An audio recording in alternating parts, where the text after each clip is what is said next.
Hello दोस्तों, एक बार फिर से आप सभी का स्वागत है। तो आज के इस सेशन में हम लोग मॉक टेस्ट नंबर 6 करने वाले हैं। जैसा कि आप लोग जानते हैं कि पिछले कई दिनों से हम लोग मॉक टेस्ट कर रहे हैं जो कि आने वाले एग्ज़ाम्स के लिए इम्पॉर्टेंट है। जैसे कि पीजीटी एग्ज़ामिनेशन होने वाला है 18 तारीख को, और एनटीए का भी एग्ज़ाम पॉलिटिकल साइंस का होगा 6 से घोषित हो चुका है। 6 अक्टूबर से घोषित हो चुका है हमारा नेट का एग्ज़ामिनेशन का डेट। तो हम लोग को अब ज़्यादा से ज़्यादा मॉक टेस्ट करने हैं और ज़्यादा से ज़्यादा एमसीक्यूज़ को प्रैक्टिस करना है। जो लोग भी चैनल पर नए हैं वो लोग सब्सक्राइब कर लीजिए और अपने दोस्तों में ज़्यादा से ज़्यादा शेयर कीजिए।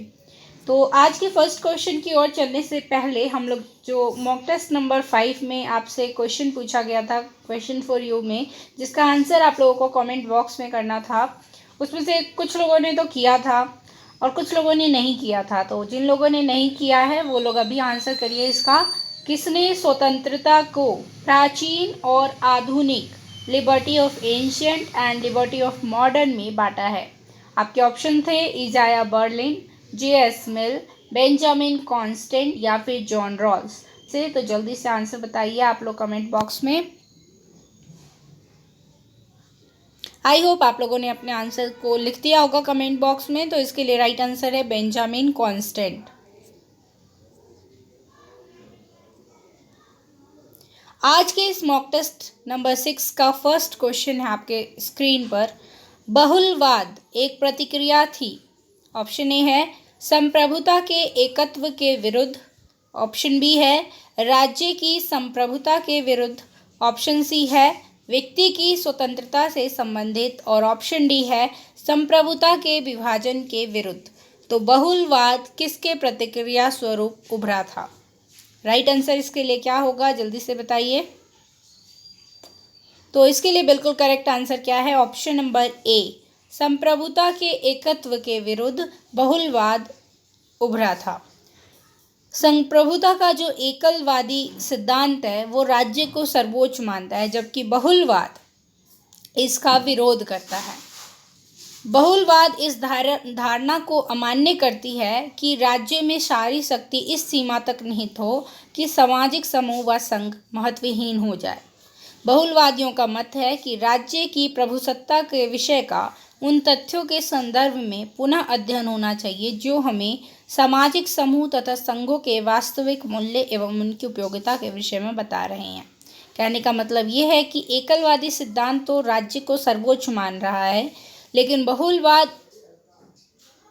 राज्य को संघों में ही एक संघ मानता है, राज्य को भी एक संघ मानता है, और राज्य में ही सारी शक्ति के निहित होने के विचार का खंडन करता है।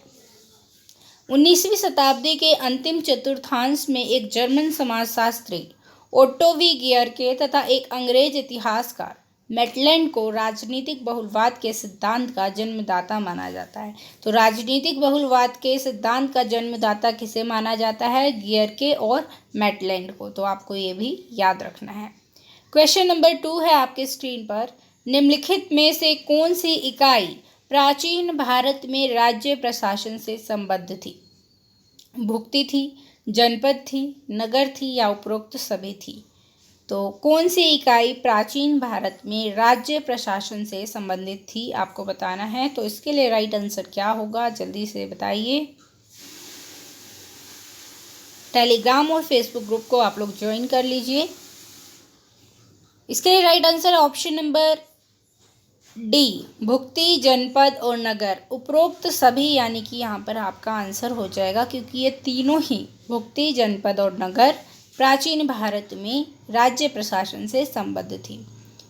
क्वेश्चन नंबर 3 की ओर चलते हैं। राज्य विकास है, निर्माण नहीं, यह कथन किसका है? राज्य विकास है, निर्माण नहीं, यह कथन किसका है? गार्नर का, जॉन लॉक का, बिंगिस का या फिर मैकियावेली का? तो किसका ये स्टेटमेंट है कि राज्य विकास है, निर्माण नहीं? तो इसके लिए राइट आंसर क्या है? गार्नर। गार्नर ने कहा है कि राज्य विकास है, निर्माण नहीं। जो विकासवादी हैं वो राज्य को विकास का परिणाम मानते हैं, निर्माण नहीं मानते हैं। क्वेश्चन नंबर 4 है। संगोत्रता समाज को जन्म देती है और कालांतर में समाज राज्य को। यह कथन किसका है? संगोत्रता समाज को जन्म देती है और कालांतर में समाज राज्य को। आपको बताना है कि ये कथन किसका है। मैकाइवर का है, थेडाइस्कोपोल का है, लास्की का है या फिर गार्नर का है। तो राइट आंसर इसके लिए क्या है? ए, बी, सी, डी में से ऑप्शंस को सिलेक्ट करिए और अपने आंसर को कमेंट बॉक्स में लिख दीजिए। तो राइट आंसर है इसके लिए option number A, MacIver. Question number 5 है, धर्म ने राज्य के विकास में निम्न 2 तत्वों के पोषण द्वारा सहायता प्रदान की है।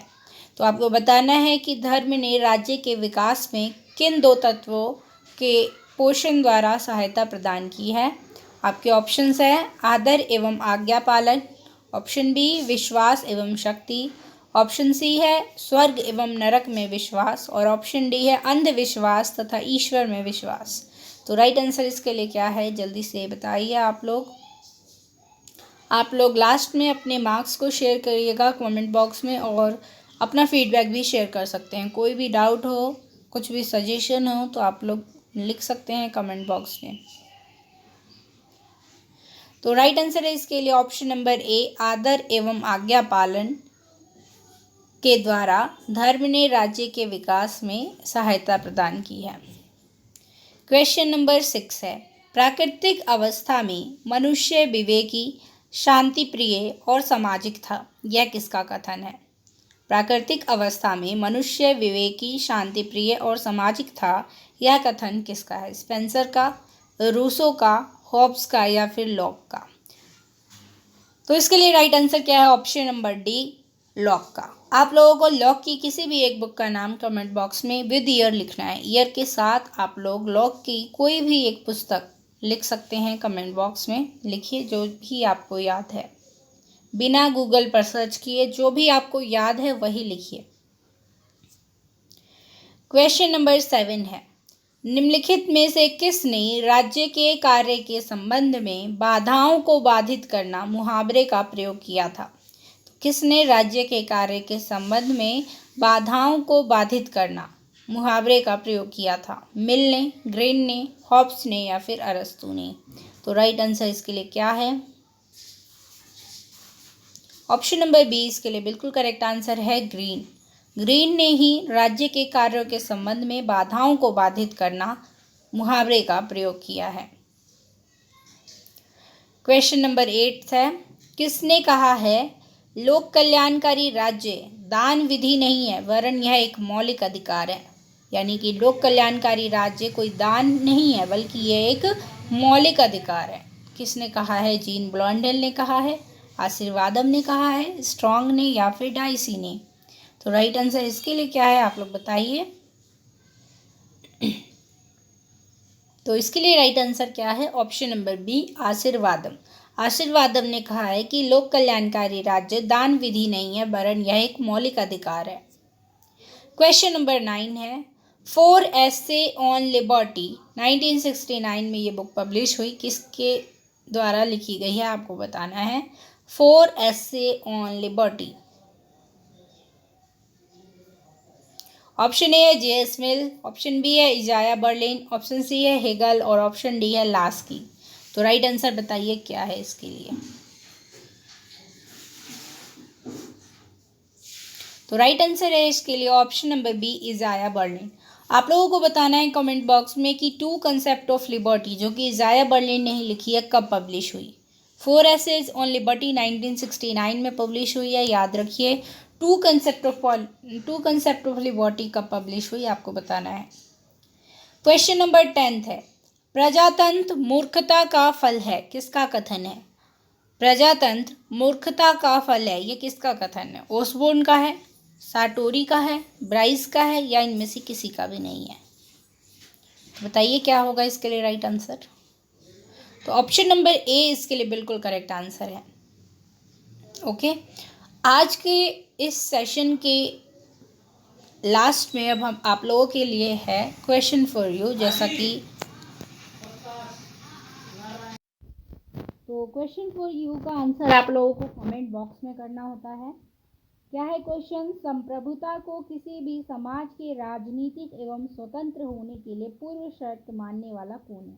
तो किसने संप्रभुता को किसी भी समाज के राजनीतिक एवं स्वतंत्र होने के लिए पूर्व शर्त माना है? आपके ऑप्शन है ऑस्टिन, बोंदा, हॉब्स या फिर बेल्स। आई होप आपको ये आज का सेशन पसंद आया होगा। तो आप लोग अपना फीडबैक जरूर दीजिए आप लोग अपना कमेंट बॉक्स में। तो मिलते हैं नए वीडियो में नए प्रश्नों के साथ। तब तक के लिए धन्यवाद। जुड़े रहिए हमारे चैनल के साथ और अपने दोस्तों में शेयर करते रहिए। Thanks for watching.